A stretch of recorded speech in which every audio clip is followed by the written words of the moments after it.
அனைவருக்கும் வணக்கம். நான் டாக்டர் ஸ்ரீனிவாசன், எலும்பு மூட்டு சிகிச்சை நிபுணர், ஸ்ரீனிவாசா மருத்துவமனை, நாகர்கோயில். ஸோ யூரிக் ஆசிட் அப்படிங்கிறது இப்போ காமன் ப்ராப்ளம் அப்படிங்கிறது நம்மளோட ப்ரீவியஸ் வீடியோஸ்லேயே நிறைய பேர்கிட்ட நம்ம கமெண்ட்ஸில் நம்ம பார்க்க முடிஞ்சிச்சு.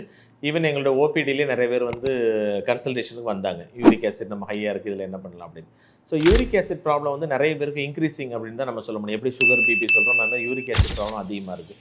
சரிங்க, இது வந்து யூரிக் ஆசிட் நம்மளை அதிகமாக தொந்தரவு பண்ணாமல் இருக்கணும்னா என்னென்ன பண்ணலாம் அப்படிங்கிற ஒரு வழிகள் மட்டும் நான் ஷார்ட்டாக சொல்கிறேன்.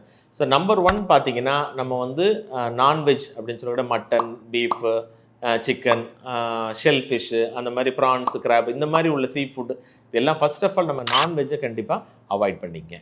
நம்பர் 2 பார்த்தீங்கன்னா, தண்ணி நிறைய குடிங்க. ஏன்னா வந்து நம்ம வாட்டர் வந்து ஹைட்ரேஷன் ஆக ஆக அந்த டாக்ஸிசிட்டியாக இருக்கக்கூடிய அந்த உப்பெல்லாம் நமக்கு வெளியேறதுக்கு நிறைய வாய்ப்பு இருக்குது. ஸோ வெரி குட் ஹைட்ரேஷன் வந்து வெரி வெரி இம்பார்ட்டன்ட். அந்த யூரிக் ஆசிடை நம்ம வந்து எஃபெக்டை நம்ம குறைக்கிறது.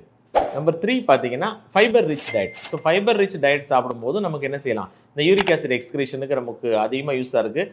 அப்சார்ப்ஷனையும் கொஞ்சம் குறைக்கிறதுக்கும் சிந்தசிஸ் குறைக்கிறதுக்குமே அது யூஸ்ஃபுல் தான். நம்பர் 4 பார்த்தீங்கன்னா, காஃபிக்கு கூட நமக்கு வந்து என்ன இருக்குது, இந்த யூரிக் ஆசிட்க்கு எதிராக செயல்படக்கூடிய வாய்ப்பு இருக்கிறனால காஃபி கூட நமக்கு வந்து ஹெல்ப்ஃபுல்லாக இருக்கும்.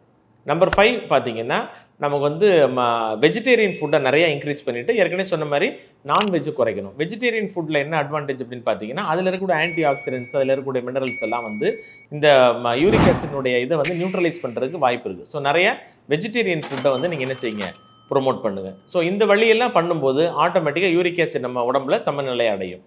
அடுத்து வெரி வெரி இம்பார்ட்டன்ட் வந்து ஆல்கஹால். ஸோ ஆல்கஹால்லையும் பார்த்தீங்கன்னா, பியர் மாதிரி சில விஷயங்கள்லாம் வந்து நமக்கு வந்து யூரிக் ஆசிட் தன்னாலே கூட்டக்கூடிய வாய்ப்பும் இருக்குது.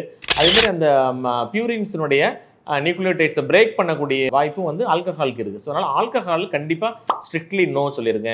ஸ்மோக்கிங்கையும் அவாய்ட் பண்ணுங்கள். ஸோ இந்த மாதிரி உள்ள லைஃப் ஸ்டைல்ஸ் ஹேபிட்ஸை நீங்கள் ஃபாலோ பண்ணிங்கன்னா யூரிக் ஆசிட் வந்து அதிகமாக நம்மளை தொந்தரவு பண்ணாமல் நம்ம பார்த்துக்கலாம். யூரிக் ஆசிட் லெவல்லையும் நம்ம செக்கில் வச்சுருக்கலாம். ஸோ அப்படி நம்ம யூரிக் ஆசிட் லெவலில் செக்கில் வச்சுருக்கும் போது ஜாயின்ட் பெயின் வர்றதா இருக்கட்டும், இது இல்லாமல் சிஸ்டமிக் ப்ராப்ளம்ஸ் லைக் யூரினரி ஸ்டோன்ஸோ அந்த மாதிரி இருக்கக்கூடிய ப்ராப்ளத்தையும் நம்ம வந்து என்ன செய்யலாம், அவாய்ட் பண்ணலாம். ஸோ யூரிக் ஆசிட் பற்றி நீங்கள் வந்து தரவாக தெரிஞ்சுக்கங்க. அது நம்ம லைஃப்பை பாதிக்காத அளவுக்கு நீங்கள் பார்த்துக்கிறதுக்கு லைஃப் ஸ்டைல் மாடிஃபிகேஷன்ஸ் பண்ணிக்கங்க. தேங்க்யூ.